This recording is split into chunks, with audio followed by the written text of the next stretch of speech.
Hello and welcome back to the channel. In today's latest Rivian news, Rivian announced that they have spun out a stealth startup into its own individual institution and raised $105 million in investment. The new company is called Also, who's focused on micromobility with patents filed around e-bikes from 2022. Now, just a note before we go forward, this is not financial advice, but this is just some industry news about what Rivian is up to. The organization known as Also has quite a few staff that are moving from Rivian to this new company that has raised the new round of funding. They have approximately 70 former workers from the likes of Apple, Google, Specialized, Tesla, REI Co-op, and Uber. Now, RJ did give some minimal hints about what they're working on, but he did say that they are vehicles and that they would have a seat, two wheels, and a screen.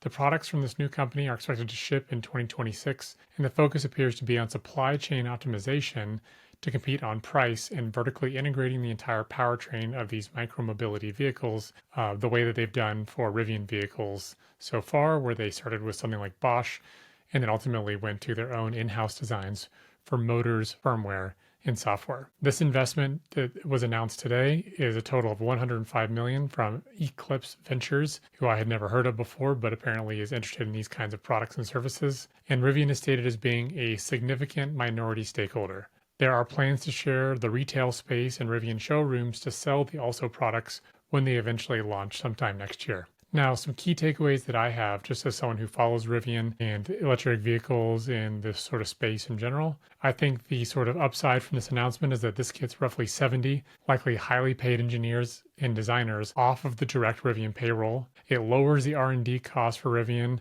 so that the spend related to e-bikes and other micromobility are no longer on their books. It also clears the focus for Rivian as a company on what truly matters to not only succeed, but actually survive as a company, which, if you've been following them, is probably pretty obvious, and that is shipping the R2 in the first half of 2026 and ramping up production along with making material progress on the planned Georgia production facility. Now, when I first heard about e-bikes, I always thought that they were a distraction.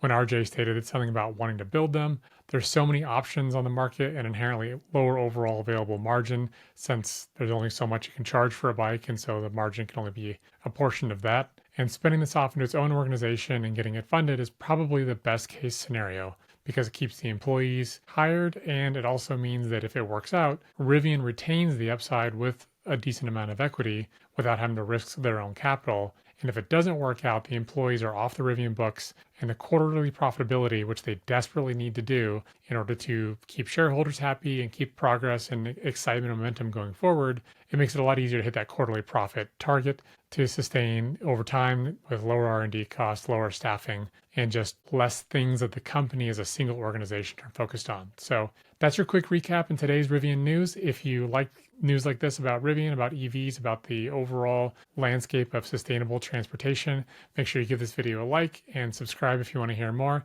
Until then, I'll talk to you soon.